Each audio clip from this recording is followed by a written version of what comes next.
All right, we are live on YouTube. Pulling up IG right now. Let me adjust the. Can I do the title? Hold on one sec. Forget this. IG. Here we go. Add title.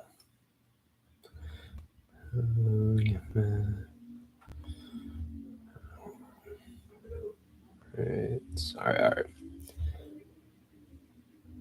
So I got the title up on IG. For my IG people, come to YouTube. YouTube link should be in my story. Hold on, I might have to. Let me share the link real quick on Instagram. Oh, look who it is. Hold on, I'm gonna have to post a story for the link to my YouTube. So I'm gonna have to end this. I'll start it back up again.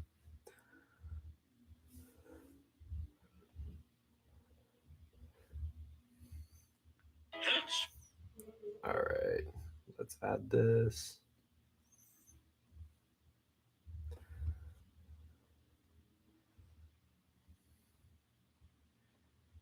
Link.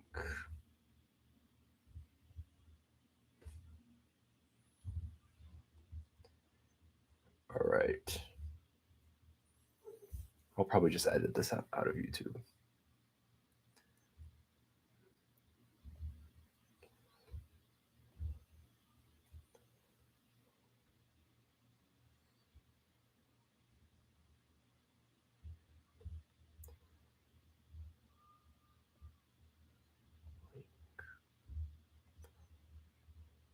I'll just cut this part from YouTube.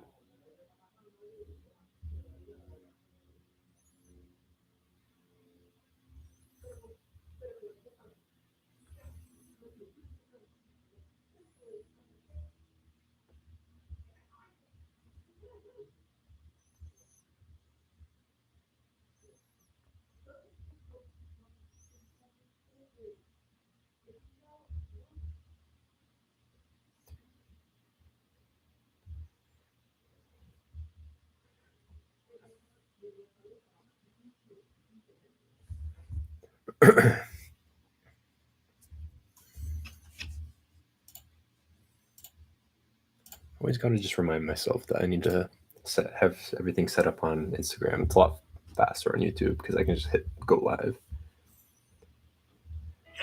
I wish there was a way on my Instagram live where I can just post a link on my Instagram live and people can go there, but I don't know if Instagram will ever do that.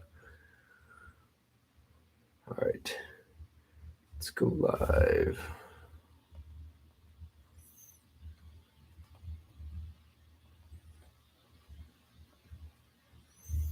Okay. I wonder if I can. I'll do some research on that. I can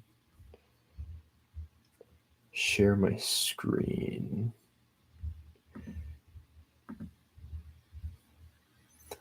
Actually, I don't know. Can I share my screen on my stream?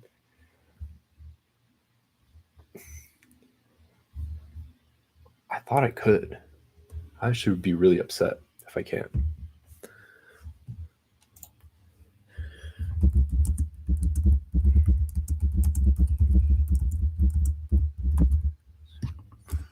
Live.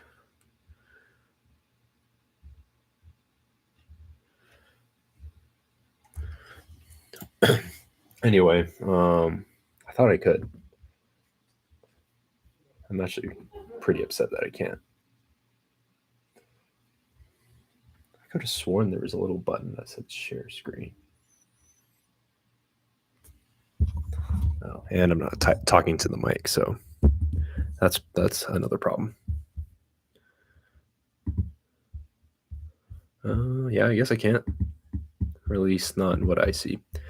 If anyone on Instagram knows if on YouTube when you go live how to share your screen, I could have sworn there was a button before, but I guess not. All right, so We're officially live right now. Welcome, everyone.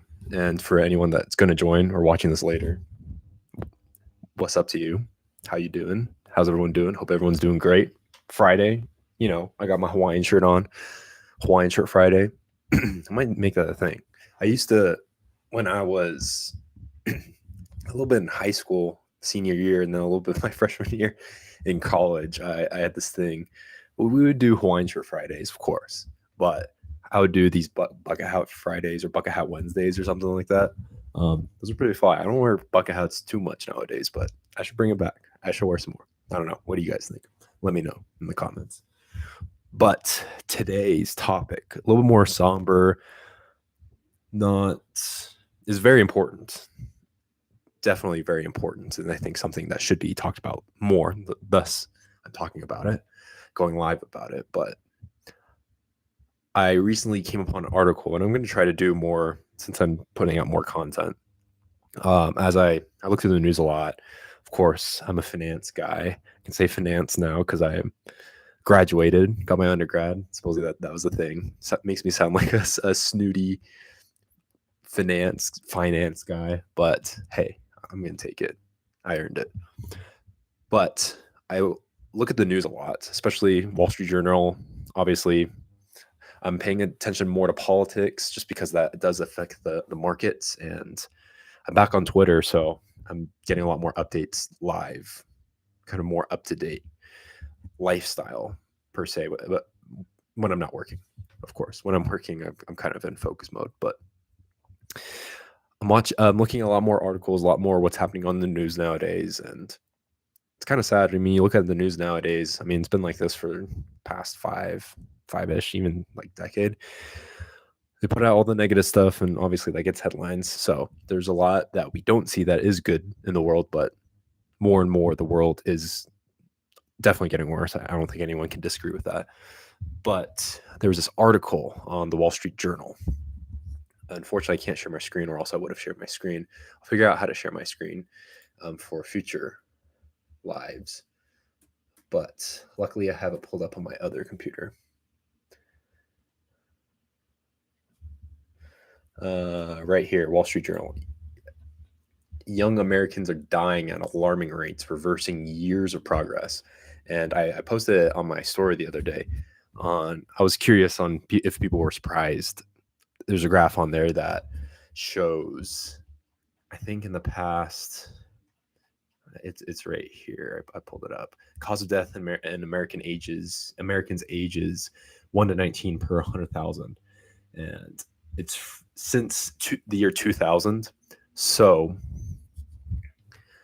we have 5 categories. First one being transportation. So like riding a bike, getting hit by a bike, a kid, car crashes, train accidents. I believe they probably sum all those up together and group them into transportation. And then second one, you got homicide, which if people don't know what homicide is when someone kills someone else. So not self-inflicted, they have suicide, which is actually the third category. And this isn't in any particular ranking whatsoever, just kind of top to bottom, what categories they have of causes of death. Suicide's the third one, and then poisoning, and then COVID-19. Obviously, COVID-19 wasn't a thing, and there's debates about that, even if it is a real thing. But it definitely was a sickness, and it did kill people. But in young people, it's not very significant. Obviously, many people did die, and it's terrible that people die from something like that. But very few in numbers compared to any other people, and then obviously in regards to the total population in that age range.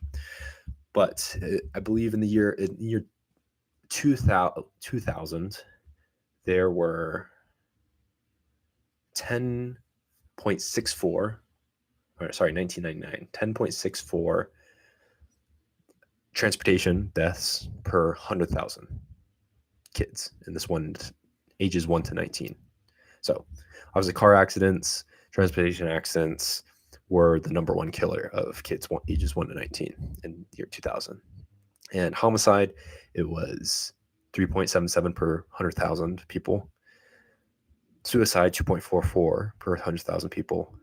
And then poisoning, 0.44 per 100,000 people. So obviously poisoning not that much, suicide not that much, homicide not as much, transportation. If you do the rough calculations, what is that? I'm a finance guy, so I probably should know that, but 10.64 divided by 100,000 times 100, that's like 0.01%. So very small, not that many. Obviously, kids die, and that's a good thing. But it's crazy. You see how that's kind of shifted as of 2021. So 2021, these are 2021 numbers. Transportation kills 5.7 kids per 100,000 people. Homicide, 4.6. So 3.77 in 1999 to 4.6 in 2021. And then suicide, 3.8, up from 2.44. And then poisoning is the biggest one. So transportation had the biggest drop from 10.64 to 5.7 in 20 years. And then poisoning had the highest increase from 0.44 to 2.2, which is crazy. And I'll get into poisoning a little bit later. And you're probably asking, like, what does it mean by poisoning? So the big kind of cause of this poisoning is, I'm sure everyone's heard of and well aware of the fentanyl crisis that's in the US. So fentanyl is this chemical where I can't remember the dosage. I want to say like literally any dosage of fentanyl, if ingested into the human body, will kill someone, especially someone who's younger.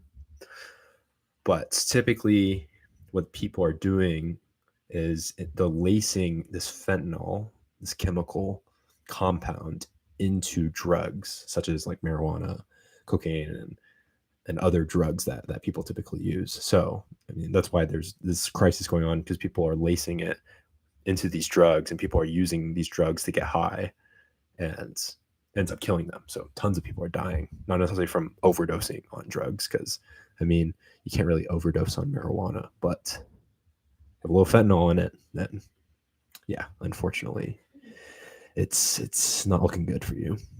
So that it's sad, because they had a lot of personal stories. They put this one family, they talked about their son. I believe he's like middle school or something, which is insane. Like I remember I was in middle school, like kids, yeah, some obviously kids were doing drugs and stuff, but just like imagine just like a 12-year-old doing this stuff, 12 to 14, and them just like unfortunately dying. That's crazy. So this kid was kind of normal, typical things going through teenagers. This kid was going through puberty and stuff. So I mean, kind of awkward phase in life being a teenager.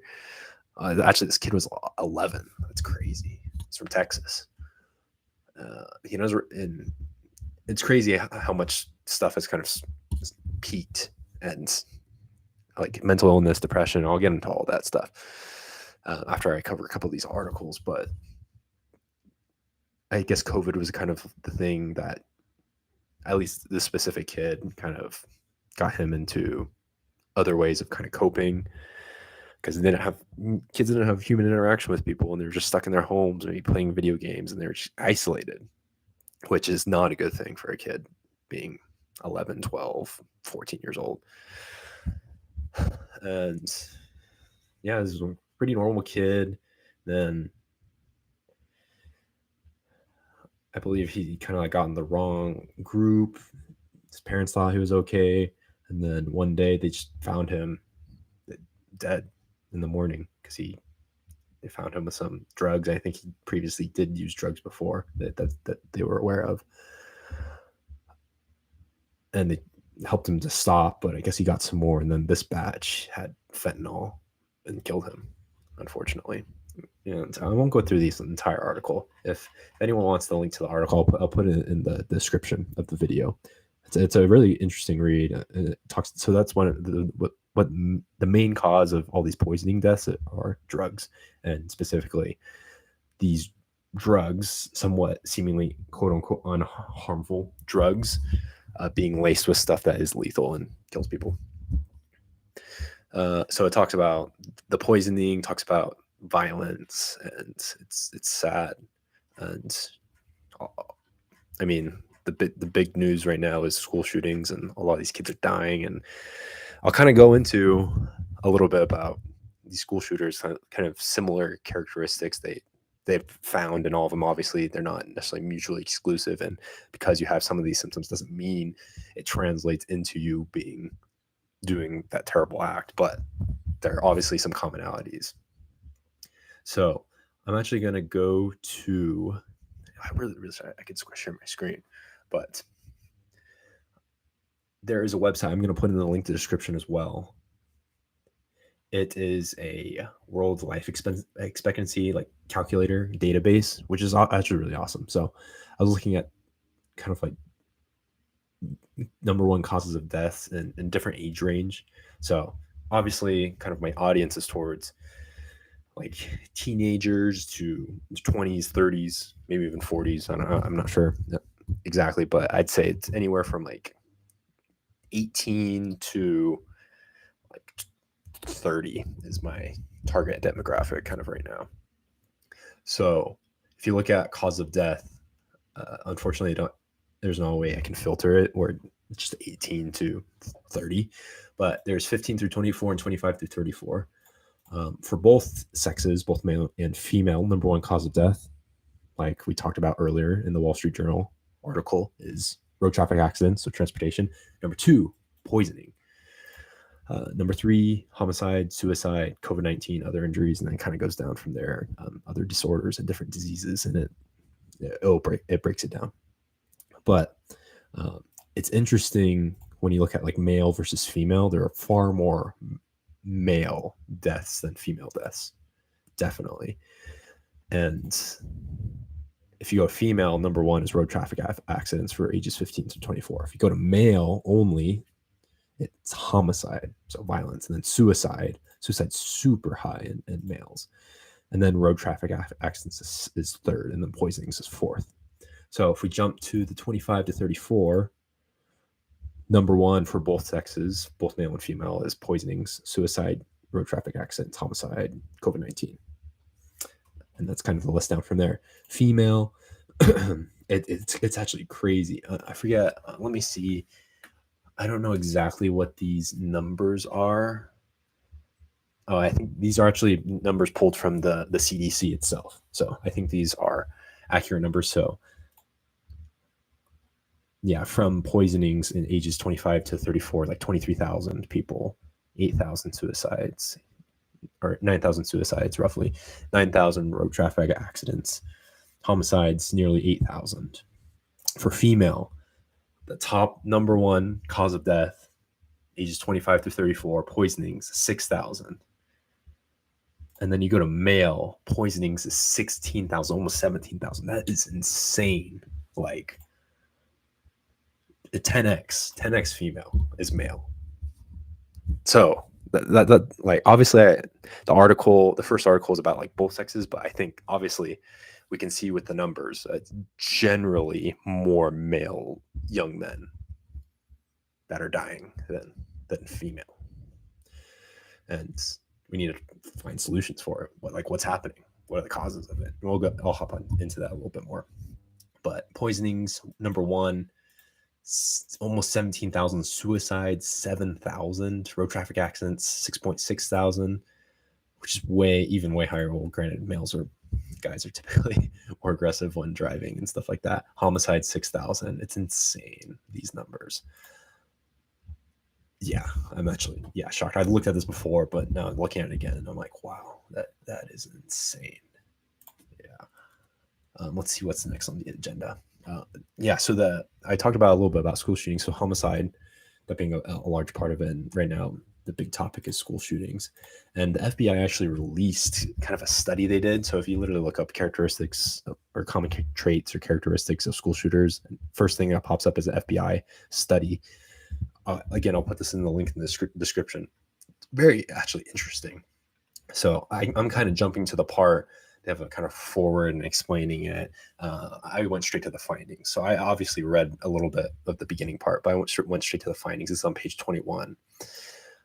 Obviously, like I said before, they make it explicit here. Just because some people exhibit some of these common characteristics does not mean that they will do something terrible like this. But these are kind of some of the common traits that they've seen in past. So it's not necessarily a predictor, but I mean, us humans, we pick up on trends, and because something happened in the past, we typically think that's going to happen in the future. So it's a fair prediction, a fair judgment.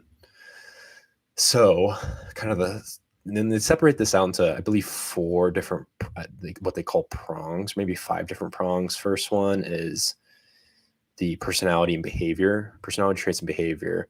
Second one is, I believe, family life. Third one is school, relationship with school, with the person. Yeah, school dynamics. And then the fourth one is social dynamics. So they separate into these 4 different groups of characteristics that these past school shooters exhibited. So I'm not going to go through all of this. I think it's very interesting, kind of, just to name a few: poor coping skills, lack of resiliency, failed love relationship, signs of depression. Everyone knows depression and anxiety is a cause of a lot of this stuff. Narcissism. I was actually talking with my mom the other day, and we were just talking about narcissism, narcissists, and I'm sure if you were to look at the numbers, I haven't looked at really any numbers. I can after this, but I'm sure the numbers of narcissists have dramatically increased in the past decade.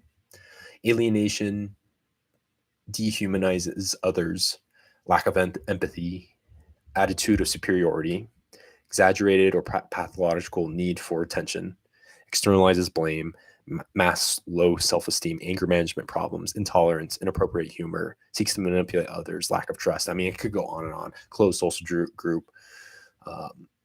You can go on and on. And a lot of these traits, you can kind of draw similar conclusions with a lot of these. You can tell something's off if someone exhibits these kinds of traits.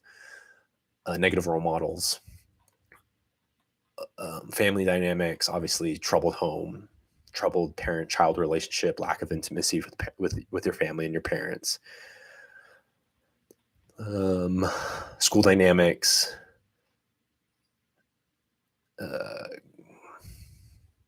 those are interesting ones. I'll skip to social dynamics. So obviously the media, entertainment, technology that has a huge influence on our kids nowadays. It's insane. Like, kids will have smartphones when they're literally like 4 or 5 years old, which is, I mean, when I'm a parent, I'm not going to do that. So future kids watch this, like, that's one of the reasons why I always tell this story. I didn't get a cell phone. Granted, I graduated in 2015. So when I was in middle school, 6th grade, it was like 2010, I think, somewhere along those lines. 2010, 2009. I believe I was in middle school from like 2009 to 2011. And I didn't get my first cell phone until I was in 6th grade. And the reasoning for that was because my mom, I was doing sports and I had after school activities. So she gave me a flip phone so I could text her, I could call her to come pick me up and stuff like that. So I had a flip phone. And then eventually I got upgraded from a flip phone. I had that flip phone, some Samsung flip phone, from 6th grade to, I want to say it was 9th grade. Not a smartphone. I did not upgrade to a smartphone. I'll get to that. So 9th grade, I got a slide phone that had a keyboard on it. I remember those. It was sick. And it could play music too. So I was hyped for that phone. So I got that phone, and I had that phone until I was a senior in high school. And then obviously during this time, it was literally, I believe, like 7th or 8th grade, that the first iPhone came out. So people had iPhones. Everyone was still rocking the OG iPod touches with their flip phones and their slide keyboard phones, like I was. But I rocked that for like the next 4 or 5 years until I was a senior. It wasn't even at the beginning of my senior year. It was halfway through my senior year. I got it for Christmas. I was So stoked for it. It was funny because my mom is one of the least technologically adept people that you could probably meet. She's definitely improved since then, but still not great. But she got an iPhone before I did. It's for her work. So I was very upset and I petitioned and I finally won her over. And it was mainly just because it was cheaper for her to get another iPhone for me than to keep our normal slide phone. It's actually kind of funny. So I could convince her if it's cheaper, then we should do it. And then she's like, oh, yeah, I might as well do it. So I got my first iPhone when I was a senior in high school, halfway through my senior year. And yeah, literally everyone on the basketball team, I was excluded from all the group chats because I didn't have a smartphone, didn't have an iPhone. I can't see any of the pictures, can't see any of the GIFs that people send. Yeah. And then anytime I sent a text, it was that green bubble. So everyone hated me. But everything changed halfway after Christmas. I was a new kid. I was a new man. I became accepted. Anyway, that's a tangent, but I didn't really have, I guess I had social media. Twitter was pretty big in high school. Didn't have Instagram. Didn't have an Instagram until after I graduated from high school. Didn't even have a Facebook until college because no one used Facebook at my high school. The people in my college used Facebook. So I had a Twitter, but other than that, I only had a Twitter like sophomore, junior year in high school. So social media didn't have a giant effect on me, but if you have these kids that have social media, smartphones from age 5, 6 when they're in kindergarten, which is insane, then obviously they're going to get influenced by media. So sorry, going back to social dynamics, peer groups, drugs, alcohol, outside interests, copycat effect, copying what other people do. So those are some of the things. I'll have this in the description for people to check out that are interested. But I thought those were really interesting. And like I said before, you see these traits and you see kind of common traits. And I mean, typically these people, yeah, they might be somewhat normal and you might not think that they'd do something bad. Obviously no one does, but they're kind of off. They're typically isolated. They don't have a ton of friends. They're probably to some extent stressed out or depressed or have anxiety, possibly don't have a great home, don't have great parents, don't spend good quality time with their parents, might not have a great relationship with them, low self-esteem, low confidence, don't really have a purpose in life, probably not doing great in school, nor do they actually enjoy school or looking towards a bright future like you should as a kid in middle school and high school. And like it said in the article, like lack of success, I mean, especially dudes, like lack of success with chicks, like it lowers your self-esteem. If no one likes you, no guys, no girls, then it kind of rubs you the wrong way. It might cause you to do some stuff that you shouldn't do. And then also like I said, no friends and not having like a tribe of like-minded guys, which I'm a big proponent of. So they're just kind of listed like what kind of like leads to people getting to this point, because obviously it's very hard to fathom someone getting to the point where they do something egregious and terrible, like these types of crimes, the school shootings, or like going out and partying and doing all these types of drugs and killing people, or and stuff like that. But once you kind of see the path that it leads up to, because obviously these people didn't just suddenly just like that, like, all right, I'm going to do this, from a completely normal, everyday kid to thinking them doing stuff like that. It doesn't happen. So there's usually a path that leads to that. And typically it's that path. You start getting isolated from people, you start losing friends, or don't have very many friends to begin with. Probably because of that, you're probably not the best looking guy. You're not the most probably the most athletic person. You don't get a lot of attention from girls. You don't have, obviously, and if you don't have attention from girls, you're not having success with them. You don't really have that self-confidence. You lack your purpose. You don't really know what you want to do in life. You don't really have a path forward or a vision for what you want to accomplish in life. Because you see people that have great visions, and even if they don't accomplish exactly what they want, they'll get pretty close, or they'll do pretty great things. It's typically people that lose that vision and or don't have one, then they're just kind of moving along life. And this is just a life lesson in itself, moving along life, and you're kind of going with the flow. And nowadays that's a big thing that people do nowadays. It's kind of like what society teaches you, just like, oh, just be flexible, just like kind of go with the flow. Like you don't need these big aspiring goals. You don't need to do this great stuff. And that's true. It's like, there's nothing wrong with being average. Like literally the definition of being average is being the middle, being in the middle of people, essentially. Nothing too great, nothing too bad, just right in the middle, just normal. And 50% of people have to be that. That's just how it is. That's how numbers work. Not everyone can be above average. Not everyone can accomplish. Well, everyone, I think everyone can accomplish what they want to accomplish. You just have to put the work in, and most people don't. So lack of self-confidence, lack of purpose, and they don't have really accountability from people. And that's I mentioned the tribe of like-minded guys. I think that's super important because it keeps you accountable. For example, when I was in high school, I had a few close friends. I didn't have like, I guess my boys were my basketball team, right? I did everything with them because we were practicing all the time. We were playing all the time. Like that was our group. We did most everything together. And we kept each other accountable. So for guys that were like wanting to play D1 or whatever, we would push them, and guys that would have certain goals or want to do certain things in their life, whether academically, athletically, or outside of that as well, then we would keep each other accountable. We would help each other out. Obviously, we're like dudes are dudes. Like we make fun of each other. We'll shoot the breeze and kind of criticize each other jokingly. Like this is what guys are, and what we do. But we keep each other accountable for the most part. And that's super important. So for these people who are isolated, they don't have any friends, they don't have a tribe of these like-minded guys that can kind of put them in line. And hey, there might be veering from the path a little bit. Hey man, what's up? How you doing? Things good?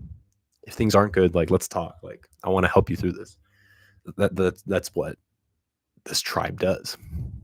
So these are kind of what leads to these things, unfortunate things, these deaths and young men, young women, it's anyone, and even not young people, older people too. Older people commit suicide.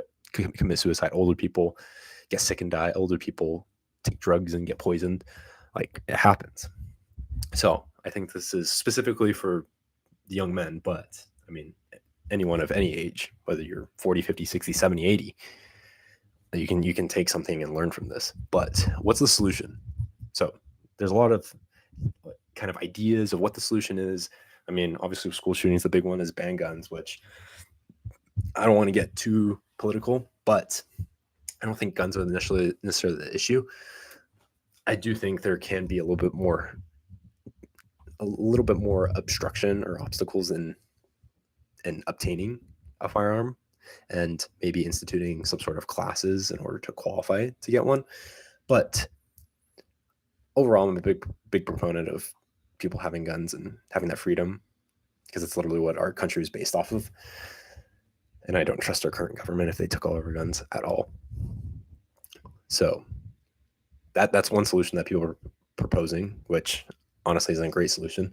I think there's improvements that can be made, but just banning stuff, I don't think is the solution. You kind of have, that's like what we're seeing is the outcome and the results of an more inner problems, like in an onion. You just peel back more layers and layers. The outside problem is these people dying, these kids dying.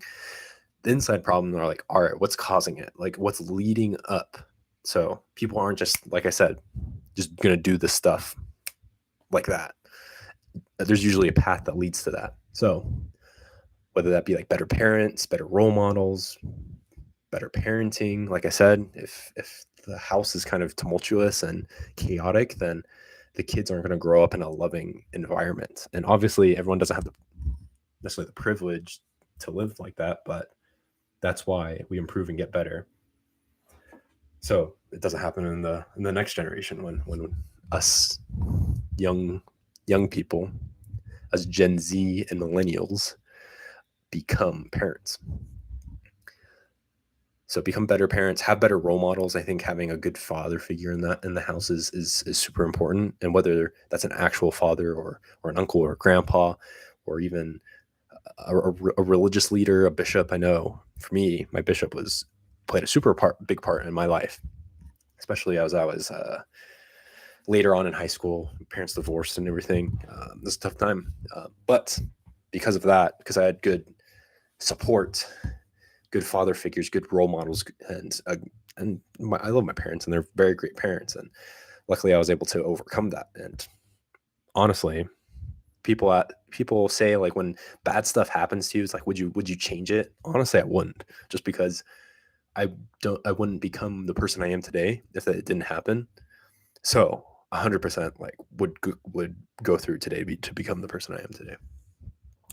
So better parents, role models, like I was saying, and even people online. Like nowadays, we live in a technology age, and it's just a matter of fact. Obviously, your 5-year-old, 6-year-old kid probably shouldn't be on social media, on YouTube and Instagram and stuff like that. But when you're in high school, like these guys online, like Rich Cooper, Patrick Bet-David, these guys are solid dudes that teach good fundamental principles, and they kind of give you, they've lived their lives, they've had experiences, they've, like I said, they lived life, and we can learn from that as younger guys that haven't had those experiences yet. So we can look for internet guys to, obviously the ideal would be to someone physical and someone you can talk with and interact on a regular basis. But all these internet guys, like, hey, if anyone needs someone, like I can talk to you too, 100%. But the important part is having someone that you can talk to and you can look up to and can kind of set a foundation, and you can talk to when you're making important decisions in your life. Because typically the lack of that knowledge and that mentorship, that can lead to very poor decisions, and those poor decisions can be life altering. You could end up in jail. You could end up having a kid unexpectedly. You could end up a ton of different stuff. It's crazy. So I'm going to skip over to religion. I think also having a religion-based foundation of morals is super important nowadays. Like, I haven't looked at the stats, but definitely religion has become less and less a factor in most families and most kids' childhood. And necessarily, obviously, I'm a member of my church, and I hope everyone can join our church and kind of like see the truth. But I think all religions are really good, and there's many paths to being enlightened, or having a good moral foundation.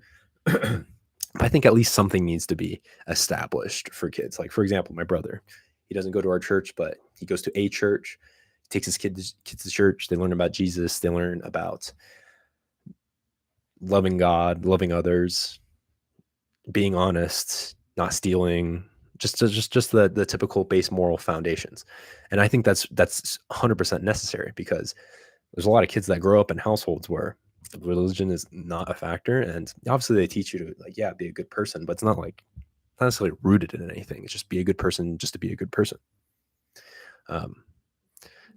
So I think just some sort of moral foundation needs to be applied, whether that's in the form of religion or a certain type of religion. Great. If it's some other way, then awesome.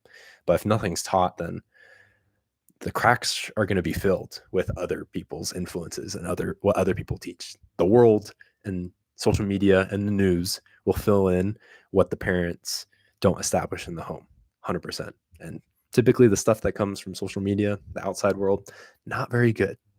And you can typically see those kids and how they grow up. They don't turn out too well. Yeah, just look at all the Disney stars. Pretty much everyone except for like Selena Gomez, maybe a few others. They end up not taking a bunch of drugs, not having to go to rehab and stuff. So, hey, don't shoot me. I'm just the messenger, I just point out the obvious. Okay, and then before I hit my last one's gonna be self-improvement, because I have a whole kind of like spiel about self-improvement, why it's so important. But therapy, I mean, therapy is a really good possible solution as well. There are issues with therapy though, mainly with dudes, just because like therapy, it's just kind of like a little bit awkward as a guy.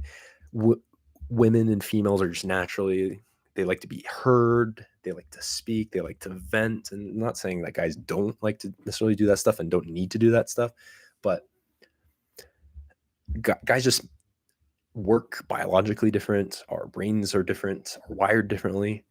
There's this one tweet. I'm going to see if I can pull it up.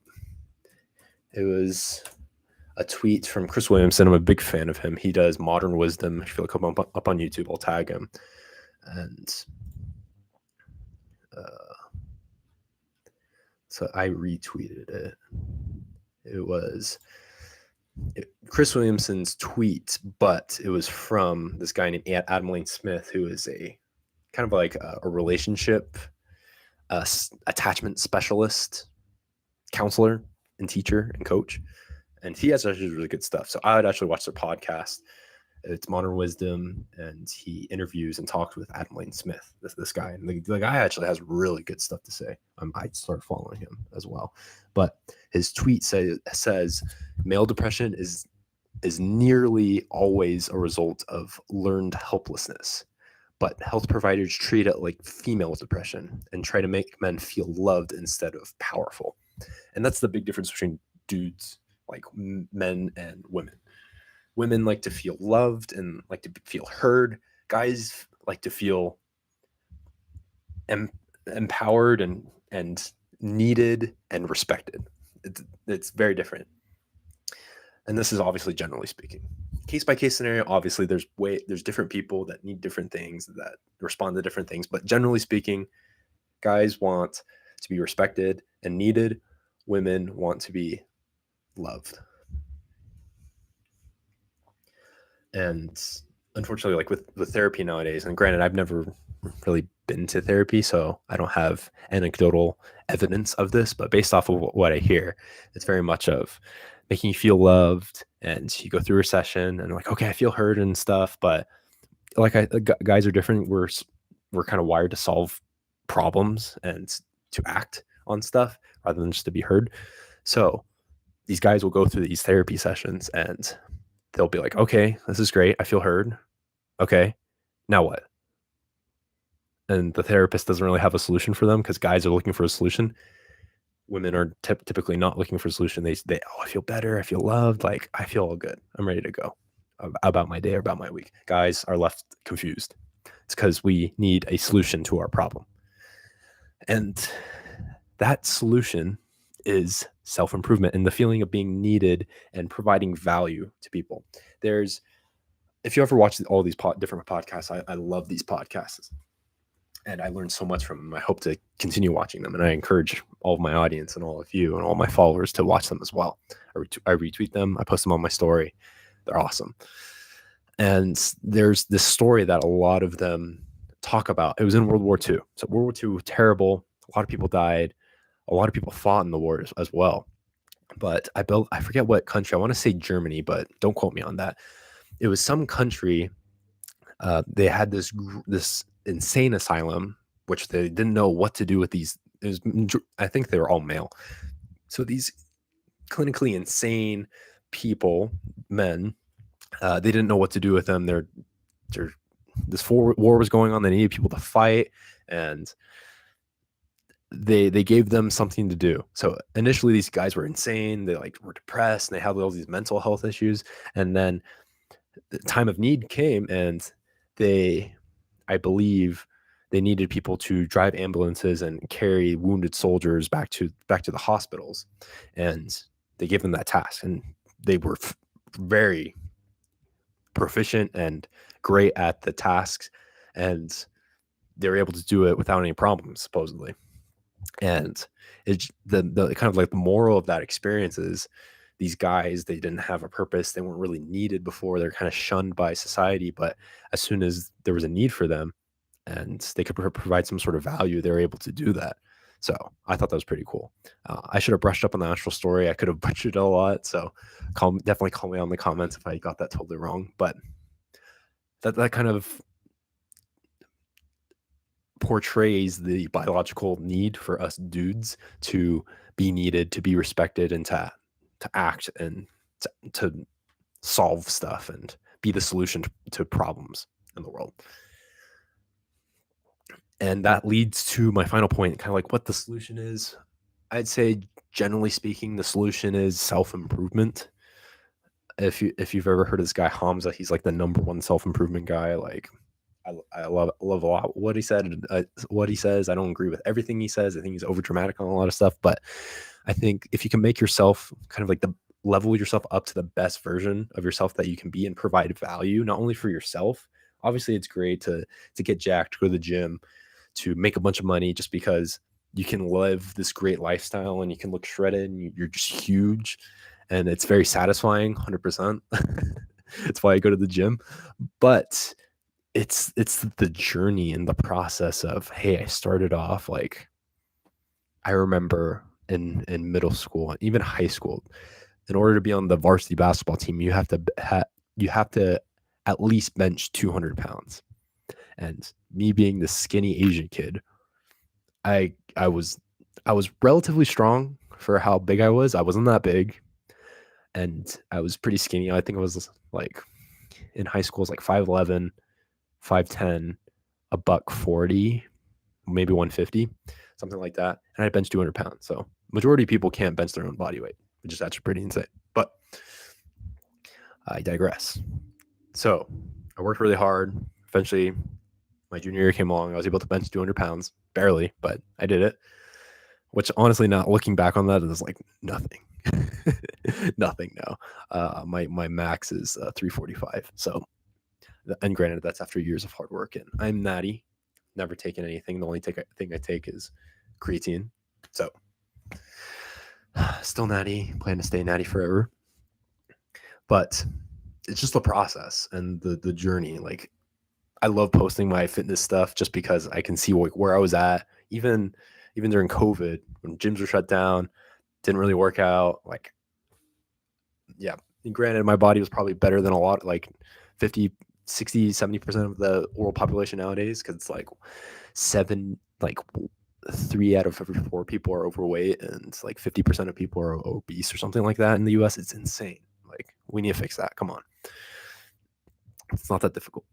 But that's just the process. Like, I looked, in my own opinion, very terrible. Didn't have any, like, I was super skinny, pretty scrawny during COVID. And then I worked my way up, and literally in like 3 or 4 months, granted, I have pretty good genes, but I still had to work hard.